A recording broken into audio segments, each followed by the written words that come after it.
I call this our royal court. You're the queen, and you've got this royal court. Now, like you said, you're always in your mind, which means you're always hanging out with the smartass. That's the smartass that works for the queen. That's your mind.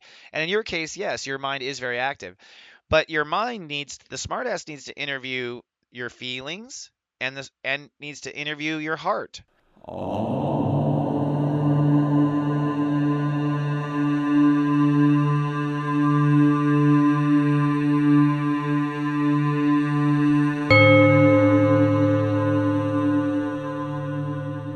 Good morning and welcome to Thursday. Well, today could be an intense emotional day, a chance of summer storms or a light little cry. But Sensei says with 3 simple steps, I think I can get you through that storm. From my smartphone to yours, keep streaming for your Thursday Namaste today.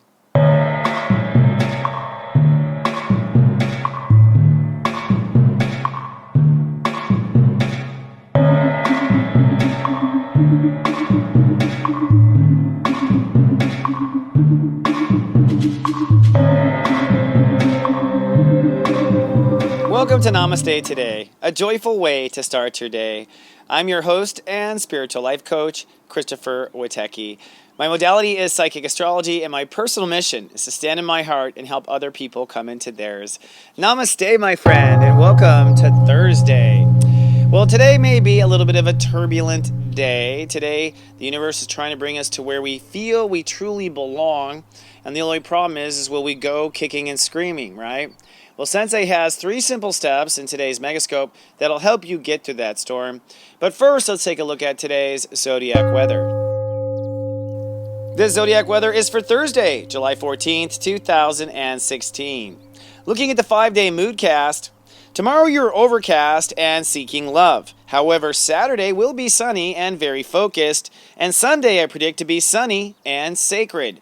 But today, it's showers with a chance of enlightening. That's definitely a pun. You might have lightning strike and you might be enlightened today. Now, the Great Human Walk has reached step 22, Cancer. This is a quantum step. That means our ruling channel today is channel 4, and that means our ruling planet is Uranus. Now, the moon is aggressive and defensive. The moon is not only in Scorpio, but crossing over Mars. So this is the first emotional test of our egos. And our mental focus is searching for self-love. Mercury's at step 1, Leo. So our mind's on love and our emotions are defensive. You can see why we have a storm brewing ahead. So in today's Megascope, I'll give you 3 simple steps for how to get through this storm. But first, why not get some tea and let's have our daily tea time.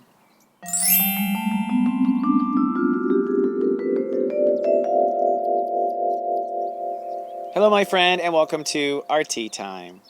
Today is a second part of a 2-part tea time where I'm giving you a little story of my past life mysteries with Atlantis, part 2. And there'll be many parts to this, but if you didn't see yesterday, you'll have to go back and watch because it's just too weird to summarize really quickly, and I want to move forward with the story. In a nutshell, I was actually getting a reading with a numerologist, and up until then I'd heard for a long time from my father, and even my mom had telling me stories about Dad had all these past life memories about Atlantis, until finally, in this numerologist, she literally looked horrified as she realized my dad did something bad to her in a past life. So when I was in that spot, the first thing I did was say, I'm so sorry. I apologize. Like, what do you do? She seemed so intensely upset. And I could see that it was like a healing moment for her because like she had been struggling with it for a long time, and for me it was a healing moment too because I had always struggled with how kooky my childhood was and whether or not any of this was authentic. But it didn't really stop there. Sensei has to tell you, it's like it moved on. Once that kind of broke open, it was like the universe kind of showed me that. Shortly thereafter, I was doing a lot of reading trades, and I have to say, for starters, suddenly my dad's energy kept coming in readings. I'd literally be getting a reading, and they'd be like, okay, and I'm picking up on you. Ooh, that's your, I think your father's coming through. I was like, hello, Dad. Like, it was consistent, and like they would see things, psychics would tell me more and more and more, and basically it was just helping me, I guess, to understand what it was. Now, why is this important? Well, I think a lot of what's going on now with our conflict is that you have the same old forces on Earth as has always been. There is this force from another planet, probably originally, that's dark, wants to feed off of human beings, I think, and make them their sex and work slaves. And there's another force of us who are completely in our hearts in the light and really just want that, quote, Garden of Eden to come back. And I think this is one of the turning points. Now, it comes up because in many of my readings, many of my clients have a lot of signs that they have past life knowledge. And really the truth is, I'll just lay it on the table here for other astrologers. Basically, we haven't gone through the age of Aquarius yet. So knowing step astrology as I do and how it builds on actual awareness, anybody that has planets that are high up in Aquarius, particularly a solar eclipse, a sun sign, or Mars, most likely was either part of an alien race or part of Atlantis itself. Now, why is that? Because there's no way you would have learned that Aquarius knowledge on Earth knowing what I know about spiritual history. So to have it means you've come here since or you were there then. Now, what differentiates from that point forward is then my third eye. I look into it and boom, I just get images of what your story is, where you're from, where you came from, and whatnot. And I'll share, what I've known with myself, as far as stuff. Some stuff I'm going to just leave for subscribers, I'm just going to say, because some stuff I don't want to share with the general public. But, at the end of the day, I bring it up because I think a lot of Atlantean past life memories are opening.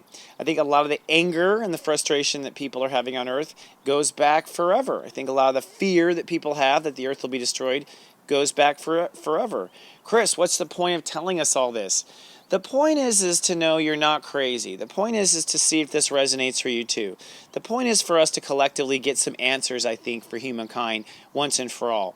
Edgar Cayce predicted that there was a hidden room under one of the paws of the Sphinx. Now, Dad said that was the case also, that he was aware that after this, basically what happened according to Dad, and I'm going to be sharing lots of stories about what Dad said, but basically, the conflicts between the politics of the government and the priestesses, the female priestesses, started to rise. So priestesses started heading for other civilizations with the knowledge in anticipation of something going horribly wrong. One of those pockets of information apparently is under the Sphinx foot. Now, I've done some research on the internet. Perhaps people can share in our chat room or share by posting what you know. But from what I understand, the Egyptian government is absolutely refusing for us to go digging, or not even us. I mean, it's not Americans, but to go looking for it. And just one of those things you got to wonder, what is it all about? But I do believe there's a lot more to come, especially as Pluto is heading for Aquarius. It is our destiny to reawaken this.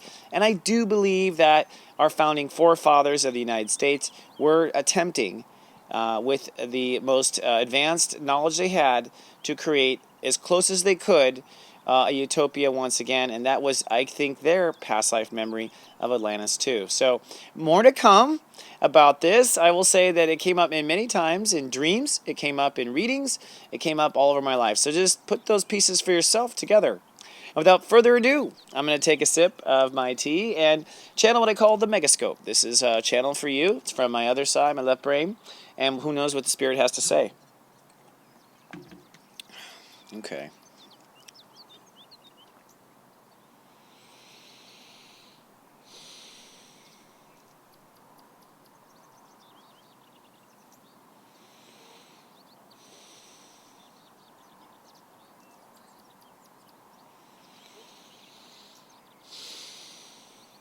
Okay. So, interestingly enough, what Spirit says has to do with there's a lot of aggression on the planet today, and you might be feeling impatient and just over it. But you should know that energy is to give you the fuel you need to leap for what your heart wants. Today is about really finding where your heart belongs and leaping for it. Now, this is mostly a feeling, because what you feel is what comes. And so it's about identifying the feeling you belong with. And when you see it, go for it. Go ahead and, like if you see something the baby wants, go ahead and reach over to the sparkly object and go for it. So today, try to, transmute any kind of anger and whatnot. I mean, any anger at this stage, says Spirit, is the old ego trying to come back. And it's up to you if you're going to nurse that old ego back to health, or if you're going to build a new ego that's going to reach out for where you truly belong. Now, that said, I have some steps for you to take on your way. Easy steps to get through the emotional storm. Step 1, do an emotional systems check. In other words, don't walk out the door without knowing what you're upset about. Okay, do an emotional systems check. Step 2, ask, where does my heart belong? So once you know what's wrong with you, or what's not right, or what is, ask your heart, where does it belong? What would be right? Step 3, surrender at that point to the process. In other words, once you know where you want to go, relax and allow the universe to guide you there. Surrender to the process. Okay, my friends, for those watch over my personal Sensei service, today in your pep talk, I'm going to give you some tips on how to program your feelings. Yes, we do program our feelings, just like we program our brain. I'm going to talk about how today.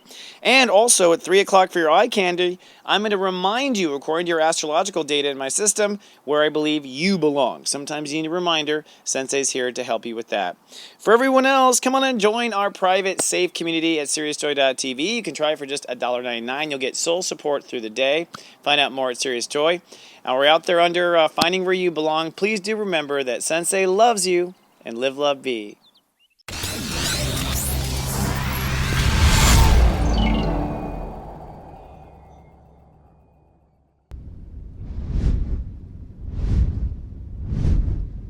stepº22.tv.